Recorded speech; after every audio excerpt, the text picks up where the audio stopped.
Hello and welcome back to Dark Souls 2. Today we are visiting the two Red King Covenant areas. And the first one is right in front of us. And if you remember, or if you don't remember how to get here, it's by dropping down the Bigger's Hole in Majula until we reach this cave entrance with the two torches on the side. Let's see, has the other one two torches as well? Until we reach the first one with the two torches on the side. Then we are greeted by a bonfire and by an entrance that, well, looks like the rat.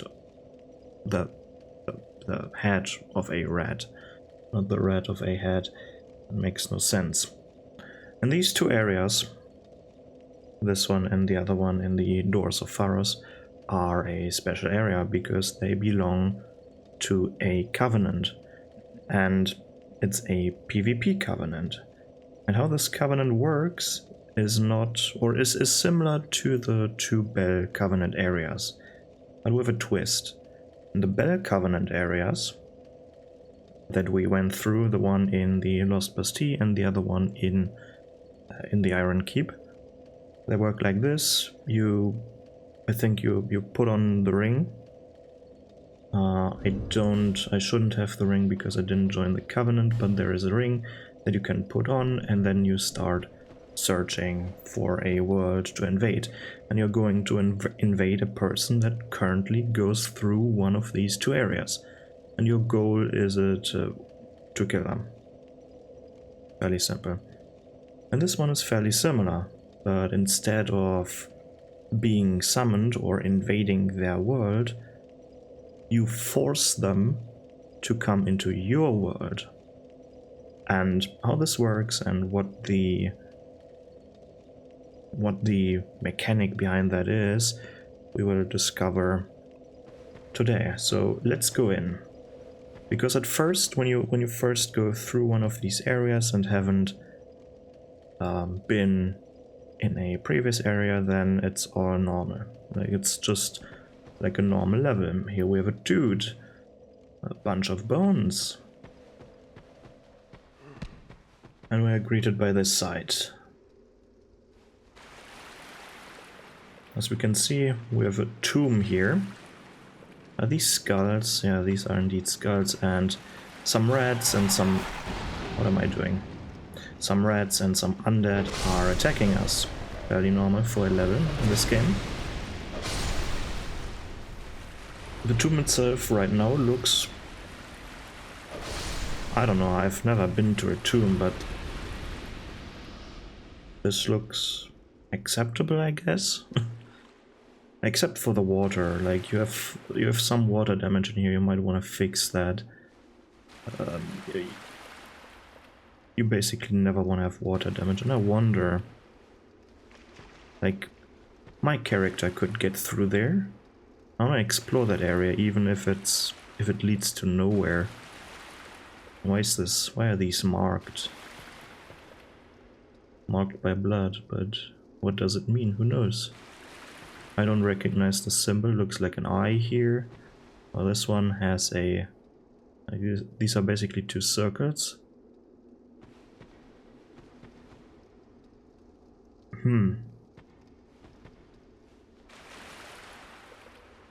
That's ominous. I've never noticed these circles. I wonder if they mean something or if it's just... let's put circles here. But yeah, what even is this area called? I have no idea. No, you can't look it up like this. I have to go to the bonfire and look it up. Oh, Grave of Saints, of course, yeah. I think this is called the Grave of Saints. So it's a tomb, it's a grave, and there are saints here, I guess. Of maybe some religious organization, whatever. But it's kind of ominous that we have all of these, yeah, what would you call them? These very small gates? Sure, you can put in sarcophagi in there, you can push them in there, but Maybe this is a family grave of some sort. But they go in fairly deep. And some of them are empty. And have ominously long corridors inside of them. Seems like they serve another purpose as well. Now we're here, which... I mean... It's a pretty cool concept. With the water. Let's have a look at this small area for a while. We have a drawbridge here. But what I find more interesting, let's actually activate this drawbridge. As you can see, there's a Ferris Lockstone here. Man, this Ferris guy, right? He must have been popular in this area. Like in all of these areas. For building all... Did I say Ferris? Pharos? Whatever. To build all these things. But what I find interesting is that if we have a look at the water, it's fairly deep. And there are two sections that are already underwater. First, when I saw this area first, I thought this was like a reflection of some sort, right, in the water, but nope, it's not a reflection, there's nothing up here. So either these areas are flooded, or they wanted to build it this way. Like, they built 2 extra stories, but then put a river inside, or whatever this is. As we can see, this goes on for a while, like maybe not in this direction. Actually, that looks pretty ugly. Like here all of the sun stops with all the repeating textures. But if we look in this direction, it goes on fairly far, and we can only explore a fraction of this area. I wonder if it's any deeper than that. And of course, then there are these stories underneath that maybe are flooded, maybe are not flooded, who knows. Makes it kind of interesting, quite the big area, and the fact that most of it, like as we can see, most of it has been built into the rock formation itself. It kind of interests me, like having something like this, like what is it called, column, pillar, something along the way that are halfway in the wall. It kind of gives me the same vibes as Brightstone Cove Zaldora, where they literally build the city, quote unquote city, the few houses that there are, that they designed them out of the rock. But this looks a bit different, like parts like these, for example, look like they were like made from the rock here itself, like excavated, and they stopped at these points. They sculptured them. But then there are other parts, like where, for example, like here, for example, where you can see these are bricks. So maybe they excavated a bigger room in here, and then they filled it afterwards with bricks again. So they did not carve out their individual pieces, but they carved out a bigger piece and then they refilled it again. And this is probably certainly true for other areas, and here we can even see a blend of it. I don't believe that they... Feels kind of weird, right? You can see, for example, at these structures here. I'm taking my time now because we have so small areas, like I can talk about them a bit more extensively, but here, for example, we have basically a blend out of natural rock and then bricks. And this is kind of... well, this is game design for you. Like, this has no meaning, probably. It's like, yeah, we have this brick texture, then we need to fit here, and then we have this rock texture, but instead of creating a somewhat natural looking compared to like real life comparison, if you would make this in real life, right, you can't just blend it. You don't have a blend tool at hand like in Photoshop or something, right? But this blending it like this makes it easier. Probably like they lay one texture there, they put the other texture on top of it, and then slowly erase it, blend it all together and stuff like that. Which, if you have a look, if you're looking too close like I am right now, it looks quite strange, quite unnatural. But I mean, making a place like this, or if you would make a place like this in real life, that's actually pretty difficult. Like making something like this where you have natural rock and then bricks next to each other. Because when you're carving out, right, and you want to have that natural rock formation there, right next to the brick for one reason or the other, right? It's up to you. You're the designer of the place. But if you want to have that, then you need to be extremely precise with the sculpturing of the rock, right? With the excavation. But I kind of like the blend. It doesn't look bad. It only looks like the textures here look surprisingly well designed or well made compared to textures that you would see like in the background or in areas where you shouldn't really look. Right, it goes in there. Okay, fine, let's keep going. Something like that.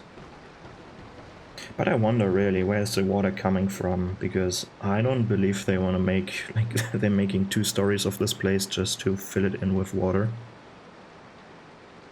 So I guess somewhere over here, the wall broke and water came in. This is all water damage. And clearly this is also water damage here, like, you don't want to have water on your walkways. Even though I like that concept. I really like the concept of having water. Like, I like it, and it's impractical as fuck, but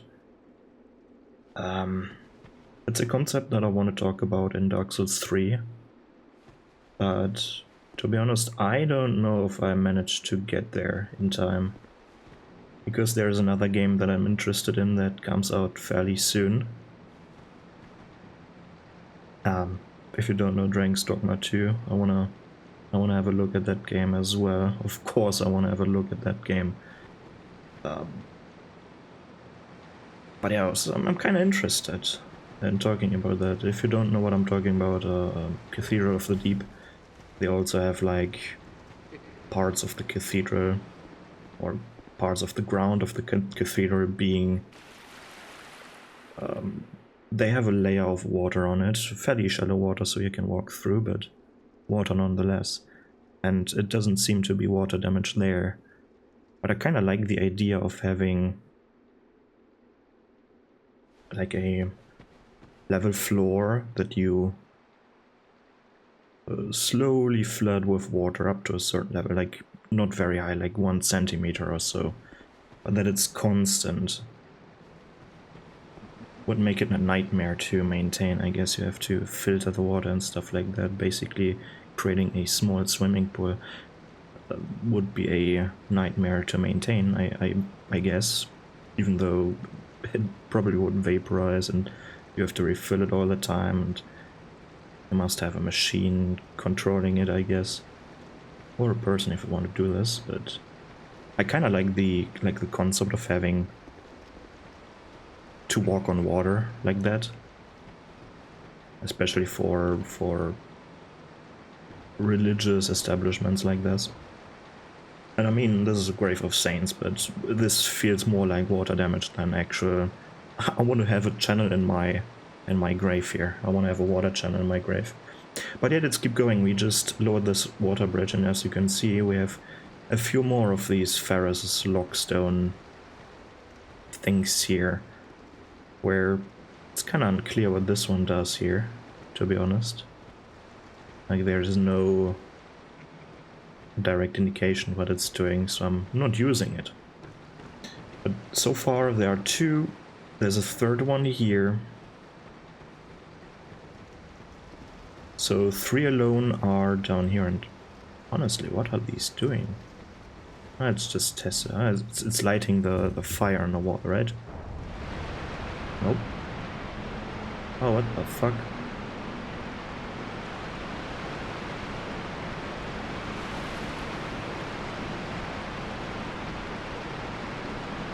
What is that supposed to do? Is it raising the water level? I've never used that one. What the fuck is it doing? Is it just spitting out water?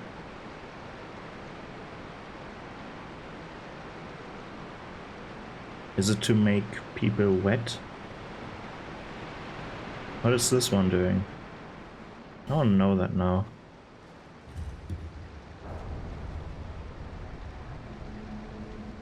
Huh? Seemingly nothing? Oh, it turned off the torches. Okay, it makes everything dark. Honestly, I liked it more with the torches. But now it makes a bit more sense, because you're inviting people into your domain, so to speak, when you're in the Covenant. Now you're making it darker, and when the one... Oh, it's probably to get rid of torches, right? Like, oh, it's so dark in here, and all of a sudden, oh no, I need to... Oh, my torch is gone. Sadly, this feature doesn't work, because first of all, for the host, it's dark as well. But the host doesn't have to... He can befriend the enemies inside, so that's not a problem, but... I mean, it's not really dark in here. So probably another feature that got lost during development, that they couldn't fully implement. Maybe due to the change of the lighting system or something. Kinda sad that this happens. But now that we lowered the drawbridge, we have access to this area over here, and this is just a secondary part. This is over there behind the water is also a ladder that you can use. But I want to go this way. The ladder is boring. I kind of wish they got I kind of wish they got rid of the ladder, but or that the player can get rid of the ladder. But then you technically can break this area, which isn't great.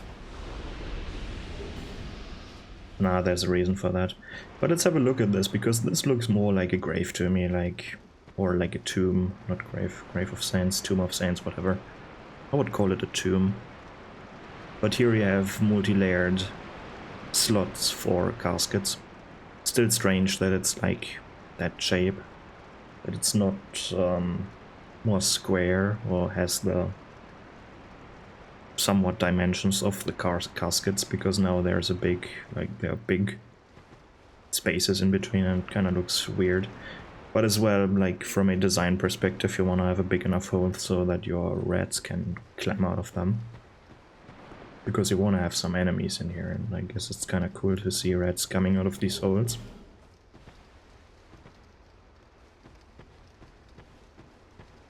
Yeah, I need to go to the other side, because you can't lower the bridge from here. So I kind of wish you could reverse these, take the stone out again, so you can test out what things are doing without actually committing to the plan.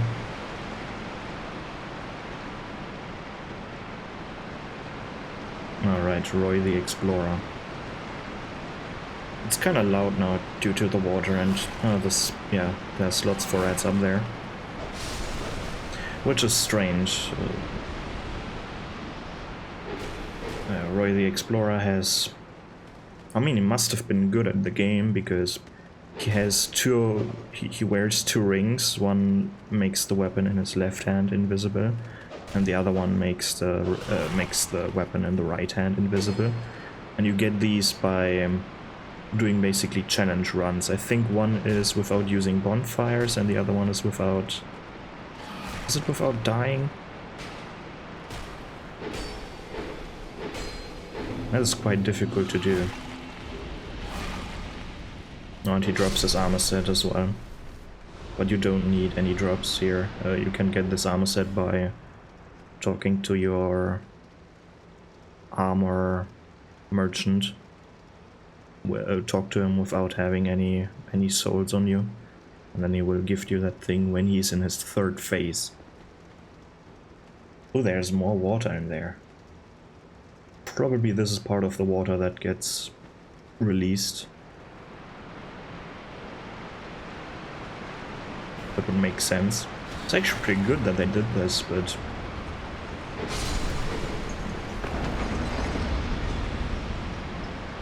I would kind of appreciate if the water level rises a bit. But I also get that they couldn't do this because of the area that is lower. Oh no, this is the... Okay, never mind. Makes much more sense.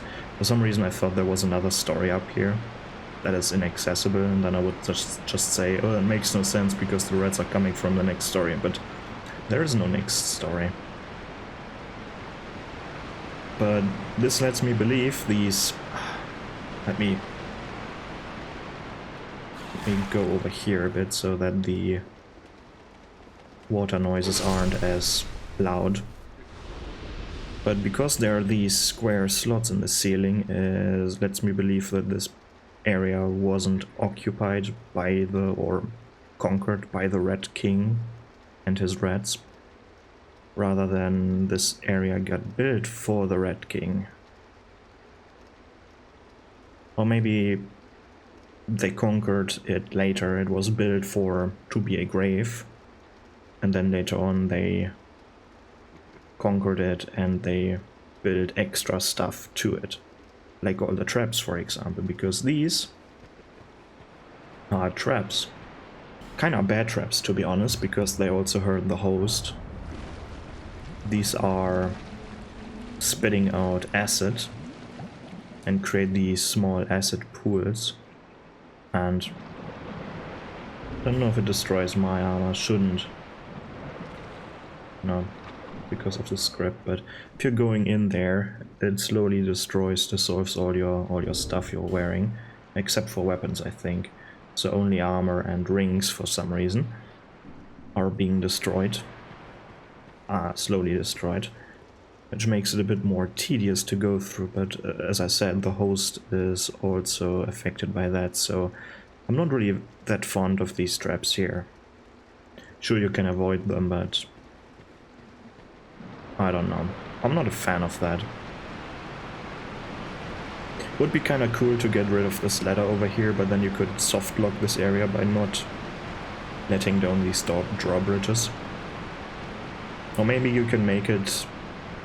They could have done it like you can remove the bridge, you can remove the ladder once you lower both bridges to not brick up this area, to make it not impossible to reach the upper floor. That would be kinda nice. But as you can see, we have a lot of traps here, like a lot of same traps, but again, these traps are kinda lame in this area. We also have this broken wall, which I guess in here, like they loaded up the area. We even have giant skeletons, interesting. But they are chained up, which makes it a bit weird. Like, why would you chain so? It's a grave, but that feels like a prison, really.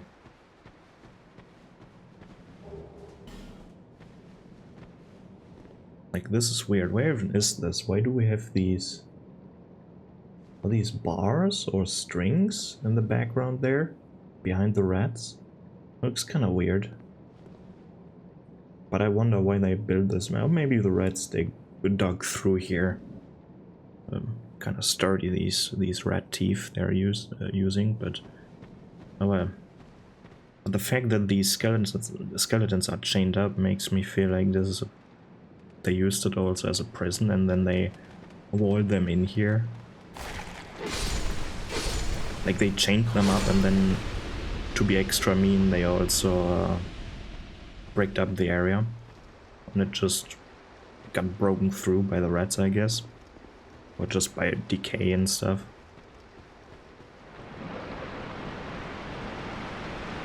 Man, the water is annoying.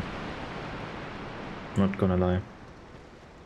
Okay, luckily it's gone. But yeah, not much to analyze here, other than it feels like a somewhat believable area.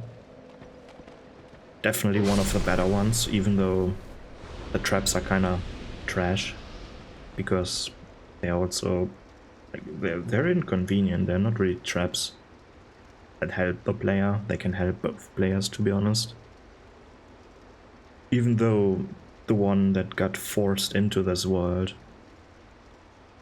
like when they get through here, when they manage to get through here, and I think it creates for them a fog wall over here. They get, like, they start at the beginning, of course, and they have to go through this fog wall, and then in their world they're over here as well, at this bonfire instead of down there or wherever they were before they got summoned. Which makes it kinda interesting, like you have an incentive to just rush through here. But yeah, let's beat the boss fairly quickly. I say boss, but it's not really a boss, it's whatever. Let's see, what is this one called? Let me quickly... as you can see, there is no boss inside, they're just a bunch of rats. Luckily these statues aren't doing anything, like they're not spilling out or spitting out acid or something. But these are kinda helpful, these statues, because they're sometimes breaking the pathing of the rats, making it easier for the player to take cover here. Because it's a fairly easy fight, right? You just have to fight a few rats, but you need to be careful not to get overwhelmed. And the best thing to do is to always keep moving. Like, once they push into your direction, you want to switch to the other side. Kind of walk in circles. If you've killed enough rats, the boss will spawn. And the boss looks just a tiny bit different. It has this mohawk, as you can see. That one, compared to the other rat. I don't know if it's a bit bigger, it doesn't look bigger, it just has this mohawk. But it's just a bit tankier rat. No special moves, nothing. You need to be careful, they inflict, you see this beige, grayish, brownish, whatever, fog around them or textures around them. They will afflict you with petrification, and once the bar is full, you're dead. I know I haven't looked at the boss's name, so the whole HUD thing was not really useful for me. But yeah, let's go over here and talk to, or have a look at this rat here. Leave this place, human. We have no time for thy kind. Humans bring nothing but filth. Kinda interesting that the filthy rat says it, right? But it tells a bit about the relationship between certain races. Is that a rat tail, human? Thou'st one of mine rat burrows conquered. This will not go unnoticed. Rejoice, for the right to serve me is now thine. Since thou'rt human still, permit me ask, wilt thou thy human soul surrender and pledge thyself to me?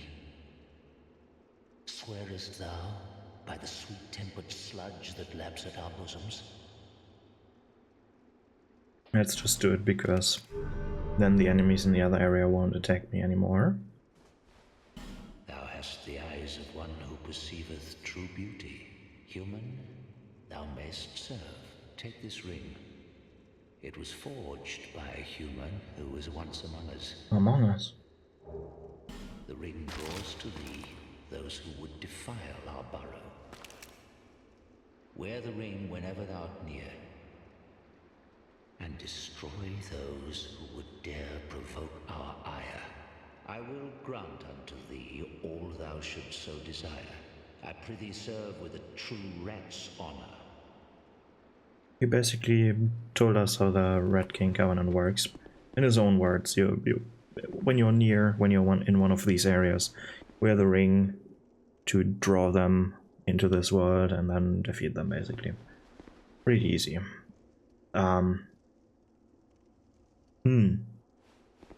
Skeleton hung in a casket. Kinda macabre. Another Ferrous Lockstone. And then we have a...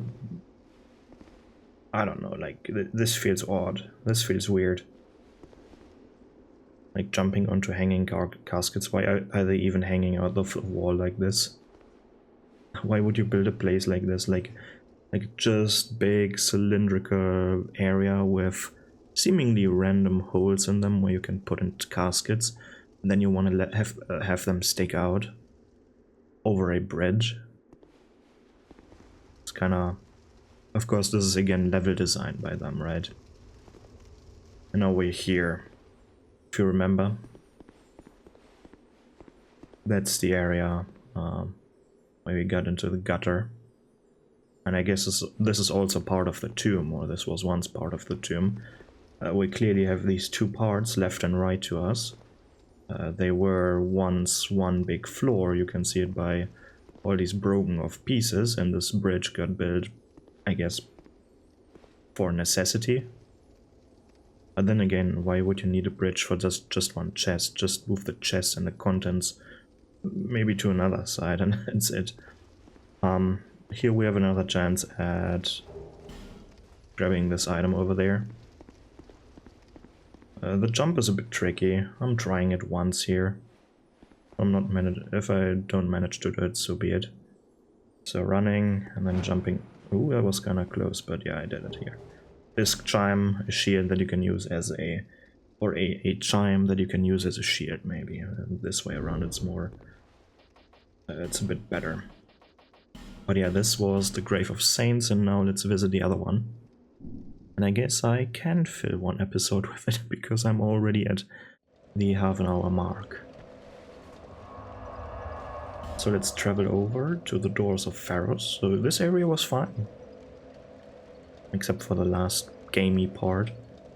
And fine in the sense of, like, as an area it's of course fine, but I'm leaning more on the world or on the world design when I say something like this, where it could be possible, or you would maybe see something like this being built somewhere.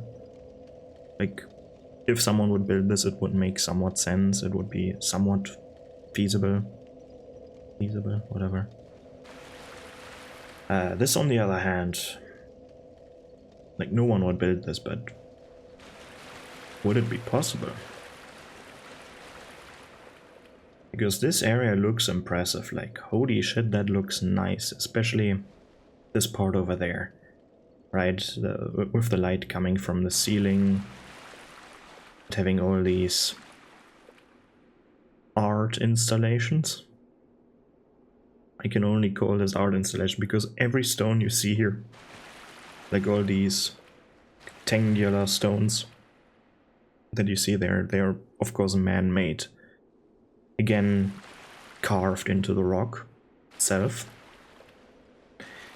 Kind of odd that they use these angles, right? These are not 90 degrees angles, sometimes they're angled weirdly, but I guess it's part of their design, which I can respect that.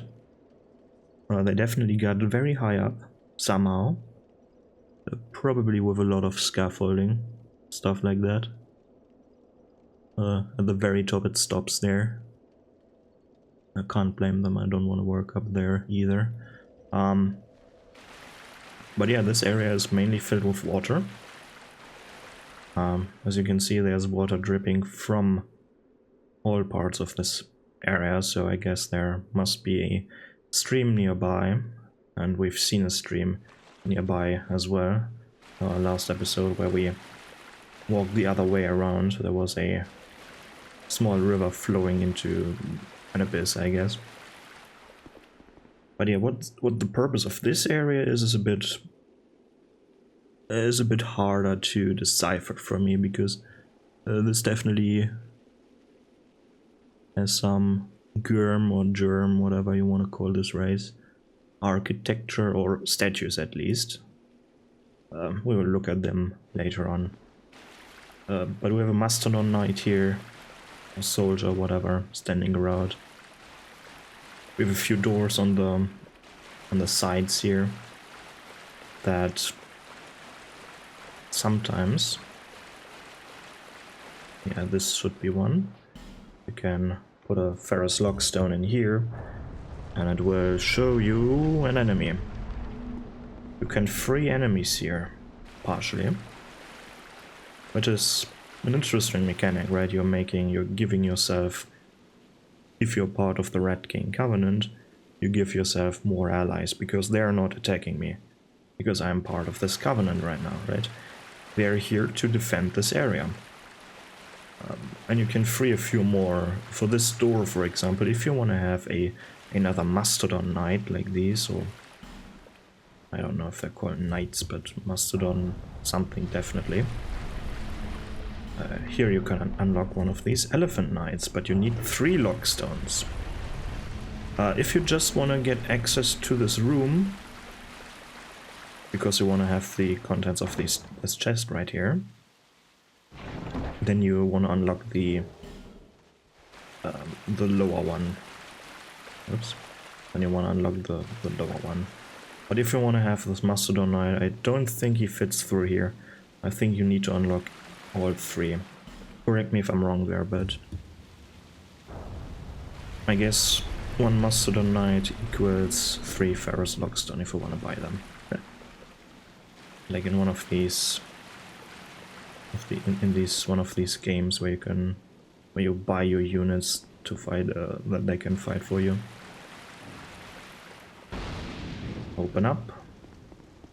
And everything looks better if you're holding a torch, to be honest. Gurm X, yeah. But it kinda still strange what this area is supposed to be, right? What's the purpose of this area? Is it just an area for the Red King Covenant? Then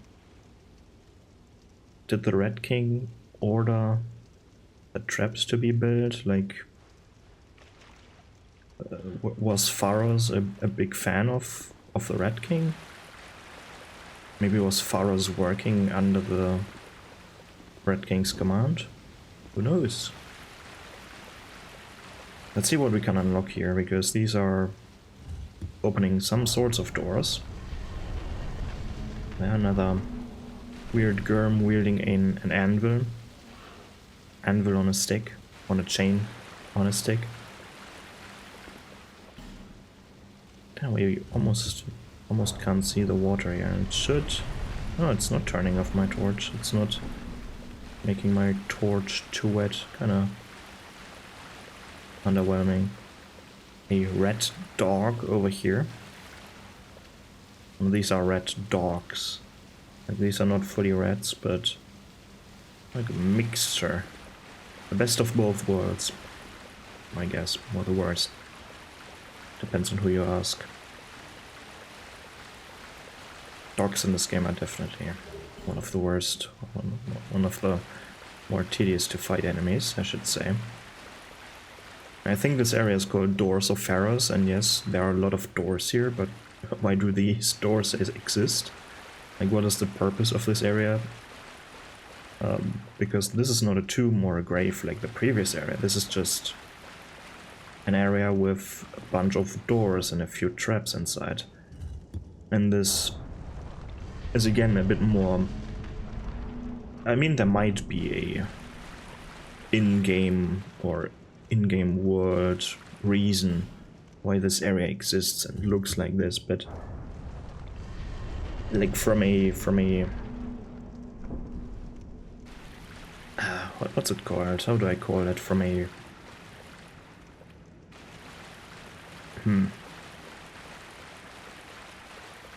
like, it doesn't make really lots of sense if you want to have a trapped out level, right?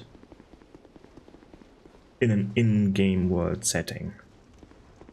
Like, if you were living in this world, then why make it so complex like this?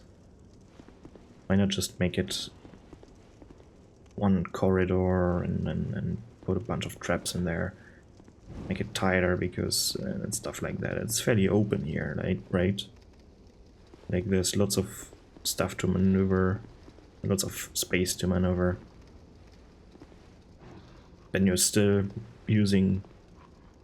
Why do they have anvils? Like, I guess it's playing into the trope that dwarves are good at smithing. But then they use an anvil as a weapon is kinda... Like, if they really are good at smithing, why are they using an anvil as a weapon and a fucking stone shield that got, like, with this big gap in the middle as a shield instead of actual weapons? That's what I don't really get. And some of these... Where is it opening? Is it opening down there?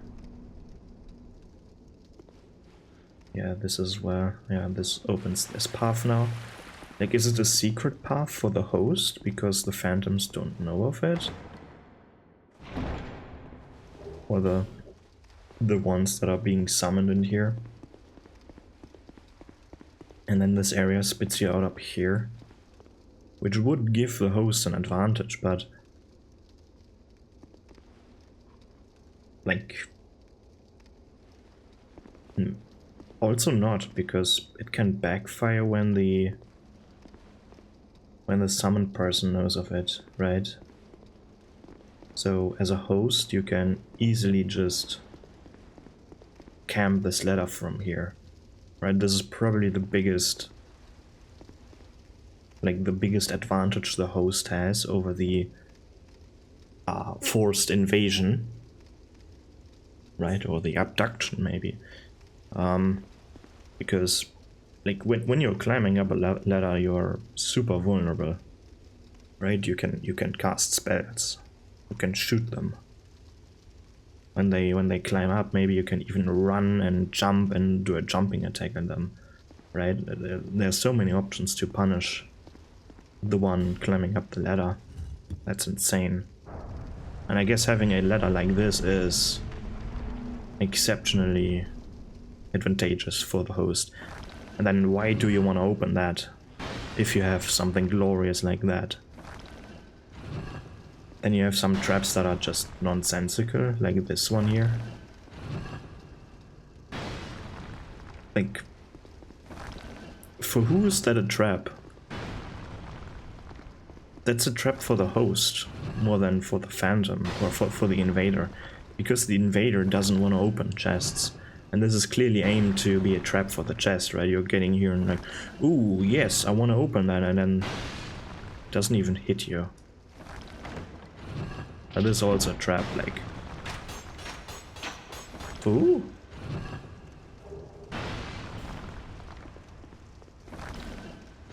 Like, if these are traps for the person that comes through here, like for the owner of the world, for example for me right now, if it's a trap for me,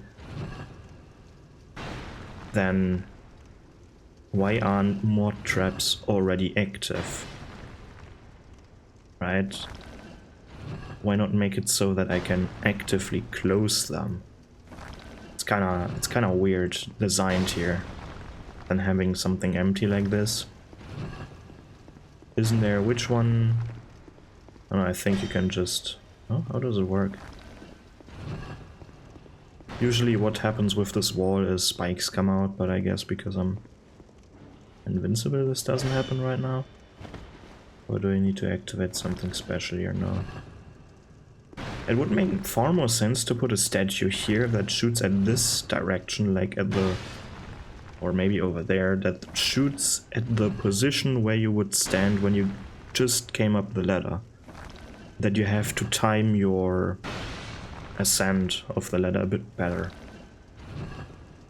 Or with less intervals, or with a bigger interval between throws, that he's directly throwing at an area of the ladder.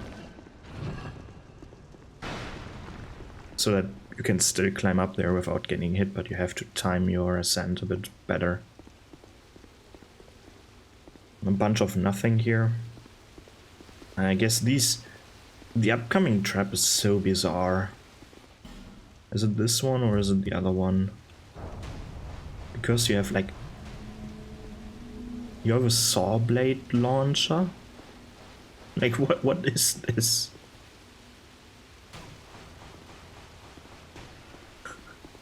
This is so weird. Like you have a mechanism that shoots these things indefinitely. That's kinda... okay, I guess it's similar to these statues, like they're magically throwing axes. Right? Would be cooler if they had some sort of magic stone inside of them that would shoot magic. Would make it more believable than these mechanisms, to be honest. Even though we know that these Pharros' lockstones are somehow powered also by magic. Because sometimes you can just hit a wall and do stuff like that. But yeah, we have a few germ, whatever here. This one actually using weapons, but for some reason he's as stupid as some other ones and he's throwing his 2 axes away. I guess throwing one is fine because like it's more effective to fight with one than with like than to do a real. Or maybe you can probably use one of these big axes as a shield, but nah, axes make no sense. These are way too thick. Like you couldn't lift them, and if you could lift them, you couldn't swing them. Not even one of these dudes. Not even if you're as muscular as these, you can't do it. At least not in real life. Or only with great effort. And honestly, you don't want to put that much effort into your swings. Like, you're leaving yourself open to lots and lots of attacks. If you take that much, if it takes that much strength to perform a, honestly, probably not that well precisely, well, that precise of an attack that you need in order to hit someone of that big of a thing, because dodging that thing is super easy. This one is kinda evil. I mean, you can somewhat avoid this trap over here, where, as you can see, there are 5 slots. Another one of these saw blade traps. But with this window you can actually fall down if you're walking a bit too far to the left. Over here we have another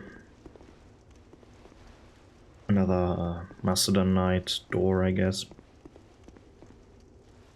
This makes it feel like you can jump over there, but you can't. Also kind of... This is pretty nice, this kind of trap, right? Like a distance, it kind of looks like you can do it, but you can't do it. You just can't do it. It's too far away. I don't think you can't even get over there. Oh, excuse me. I'm a bit tired. I'm pretty sure you can't even do it with the butterfly set. That extends your jump length. But then you ask, like, okay, if you want to get here, then why using all these traps over there if you can just walk over, like, from this side, walk over here? Well, you see, we have this one, which is one of the better traps here as well, because now you can't get past here. This is definitely one of the better traps in my opinion. Because it's actually doing something and you can't avoid it. As someone who got summoned in here and has to go through this hell, you can't avoid that thing. Right? You can avoid the throwing blade thingies and the throwing axe thingies, right? You can avoid all of that stuff. You can't avoid this wall. So making the path for the invader longer is pretty good. It's pretty valuable. Especially if you have someone that is just running through here. What I also like is that you have all of the space here. Because if you're a filthy mage, preferably with Dark Fog, the spell Dark Fog, then you can just stand up here, see them spawn. First you don't interact with them, they maybe fight the Mastodon Knight, and then you're just pumping them full with Dark Fog. And they're getting poisoned, and because they're getting attacked by your monsters, they have to find a window to heal, and most likely they don't have the green moss clump equipped, right? They don't have it in their quick bar, because this is not a poison area. Or is it? Well, it's not a poison area. Why would you have this equipped? Some people do, most don't. Right? Then they have to open the inventory. Where is it? Where is it? Oh, I'm getting attacked. Oh, stuff like that. Right, and if they manage to get through here, maybe you don't want to activate this because it's hindering yourself more than it's hindering the invader, I guess, at this point. Maybe this just shouldn't trigger for the player, because, I mean, it's already an unbelievable complex system that wouldn't work, right? At some point, even if you would create a system like that where you have extremely slow moving projectiles being fired out of a wall in predetermined intervals, right? Even if you would create something like this and it would work, then you just don't have infinite ammunition. At some point this must stop. And if you already have something that unbelievable in your game that is apparently not powered by magic, because I don't see something glowing there, right? If you want to, in the Soul series, if you want to have something, if you want to have an elevator, a mechanism being powered by magic, which would be much more believable than by a fairly complex mechanism that is prone to error, then you want to have some sort of glow there, right? To indicate it's magic. Or if it's actually shooting magic projectiles, then you can just put I guess, a gemstone or something in there and people are happy. At least I would be happier. People like me are happier, because magic, in a game where magic exists, is more realistic than actual mechanisms that you just don't see. And that can't possibly work. And Ferrous Lockstone, for me, get the benefit of the doubt, because some of them are seemingly powered by magic, where it's just creating this illusory face on the wall that you can hit, and it reveals a path. That feels like magic. Something is glowing there, right? It doesn't feel like fake electricity or something, or a fake mechanism. It's magic, and we have magic in this game, right? I can spec into faith, I can spec into intelligence and stuff like that. We have magic. So let's see what this boss is. And this is probably one of the, if not the worst bosses in the game. It is, depending on what level and what build you are, like depending on what level you have and what build you are using, it's fairly simple or it's somewhat hard. Because in here you have a big boy over there, a big red dog that is probably their pathetic version of Sif. But that's not the problem. The problem are these fuckers down here. You have 4 red dogs. And they are quite irritating. And then you have this big one.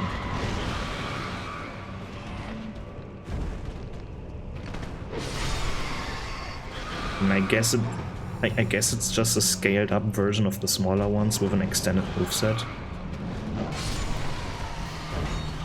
Because I don't think they have created a... Let's see. Come on. No. Yeah, they're also having the tongue hanging out. Yeah, it's just a bigger model. But this one's attacks are just irritating. They take up a lot of stamina when you're blocking it. And in this game you already have a fairly slow stamina regeneration compared to other games. And you're also moving more sluggish, so the opportunities to heal and recover are slimmer. And getting guard broken is more punishing because you're being forced into an animation that is quite lengthy. And as you can see, this one is attacking quite frequently with some fairly fast attacks, and the hitboxes are also somewhat... they feel bad. They might be fine, but they feel really bad, which makes it not fine, I guess. And it's not really cute because it looks very diseased, so I don't know. Not a fan of this boss fight. So it has a lot of physical attacks. At some point it even has a vomit attack. I think if you hit it enough. I'm trying to trigger it.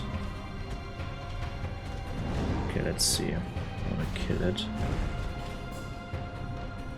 Okay, it's called the Royal Red Authority. Then the other one is the something Vanguard.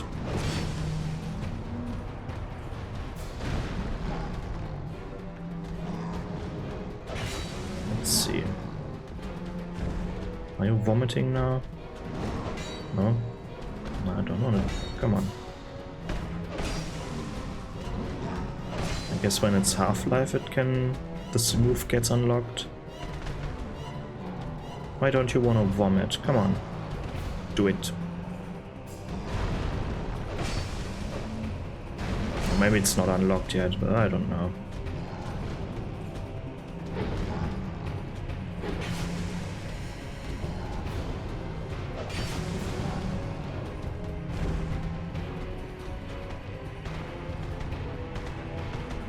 Oh, it even has... Is it more sluggish now, like Civ? Like, isn't the thing biting its tongue all the time when it's trying to... here we have the vomit attack. Yeah, and as you can see, it's acid. But it's gotten sluggish, more sluggish, let's see. Yeah, it's really like it's really like Civ on Wish. The Wish version of Civ, holy shit. That is sad that they've actually tried to replicate that just in a kind of weird way. And if you don't know what I'm talking about, like Civ starts to get sluggisher when you hit him, like when he's at his last 10% or so HP. He's like walking with a limp, his moves are like they feel exhausted and stuff like this. This area looks awesome again. Like the lighting makes everything. Like lighting is so nice in this game, isn't it? Like you can't tell me this doesn't look nice. It looks epic, right? It looks mysterious, like, or somewhat like... Sadly we can't get up there, so I can't see what it's... probably nothing really. But yeah, it doesn't really reveal the secret or the purpose of this area. Just a big ass hall. And then we have here in a Ferris contraption, like this was one of these Ferrous Lockstone plates. And you can go back to the beginning. But yeah, we are through this area. And the other one was definitely better designed. Because it had a purpose. Like being a tomb or a grave. That got repurposed by another faction, I guess. But this one doesn't feel like it's being that it's a conquered area, conquered by the Red King, and it had a previous purpose, right? It feels like an area that was built for the Red King, or for this maze-like trial trapped area. Like it feels like it was built for exactly the purpose, which is a bit strange. Like, rather than making the area trapped and all, instead of booby trapping the area, if you're designing it from the base, right? If you're designing it from the very start, then instead of making it hard to go through, why not make it hard to get to, right? Why not building it in the depths of the stone, and if you don't want to have humans in there, like make very small holes that no human possibly wants to go through, right? Maybe one or two, but you can easily kill them with your rats, right? Stuff like this. That, like, why do you want to build like such a big area for that? Like for one dude, for one rat, or for one clan of rats? Somewhat intelligent rats, I guess. Feels kind of odd, right? So, even though this area looks more impressive, I would say, maybe not as cozy, but has definitely its charm. I must say the other one is a bit more believable in a world like this. This here again feels again. This one feels more like a level for a video game than a level for a video game, but that is also part of a world, right? It's not really well integrated into the world. It seemingly serves no purpose other than being a trap. Which is kinda, again, it's disappointing because there are lots and lots of levels that are more, I call it gamey now, like more, where the world design got left in the dirt, basically. And I mean, it can definitely be vice versa as well, right? It can definitely be like, they try to make it so realistic that the gameplay is shit. That can happen too, but not in this game. It's more like, they wanted to design it so hard to be a level the player has to go through that the world design suffers. And like, you can definitely you can definitely make a game that is both, right? Where the world design works well together with the level design. Because level design is not only the structure of the physical level, of the physical map that the player goes through, but level design is also enemies and enemy design, enemy placements, and all the good stuff, right? Interaction with the world itself can be fun. In this world, you can't really interact with things. Like you can interact with the Ferrous Lockstone, but that is one, you can almost call that an NPC, right? It's not like I can interact with, it's not like I can destroy this thing, right? It's not like I can, okay, I'm going a bit too far by destroying the ground underneath me, but right? They're definitely, it's not a sandbox game, I get that, but there are definitely more games, or there are definitely games where you can interact with more objects in the world than a Souls-like. And I get it, it's not the focus. It's not supposed to be like that, which is fine, but even in... Like, you can destroy a lot of furniture, for example. Also in this game, you can destroy a lot of vases, tables, and stuff like this. But not so much like these statues or so, which serves a purpose, but... Well, this whole level... I kind of lost my thought, my train of thought there. Because I can ramble about this stuff a lot. I'm going to because it's fun. It's definitely fun to talk about stuff like this. But, well, this is the Doors of Pharos. Well, this was the Doors of Pharos, and this whole video was the Red King's domain, I guess I'm calling it. Because there's basically two areas in one. I'm not going to call it like Grave of Saints and Doors of Pharos. That would be too long. No, this is the domain of the Red. I would call it, I think. But yeah, what do you think? Are you interested in a Roads of Dragon's Dogma 2? Maybe even a Roads of Dragon's Dogma 1? Maybe. Dragon's Dogma 2 for sure. I'm definitely going to do this, even if no one wants it. Because that game, from the looks of it,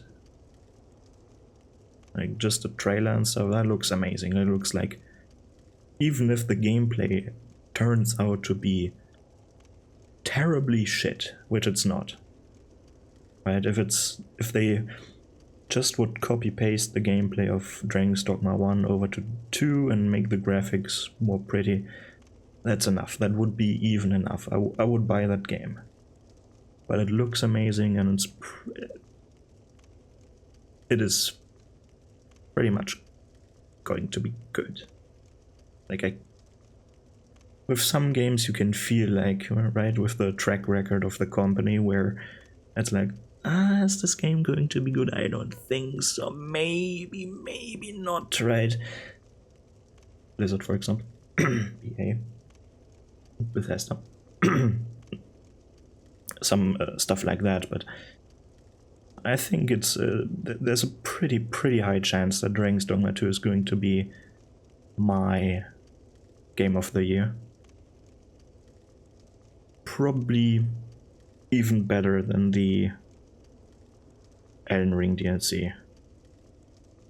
But I mean, Elden Ring DLC is not really one game, right? Like, it's I can't compare these games to one each other. But I'm going to. But yeah, enough of that. If you're write it down if you're interested in a Dragon's Dogma 2 Roads of. And I'm probably not going to make a full playthrough. Well, I mean, it depends on how long the game is, but I don't want to make a extremely long playthrough game where I'm not talking about the design at all. But I'm probably going to talk about that game a lot when it comes out. So, yeah, write it down if you want to see that content. I'm going to do it anyways, but you can't stop me from doing that. But yeah, that's it from me. Enough rambling, and goodbye.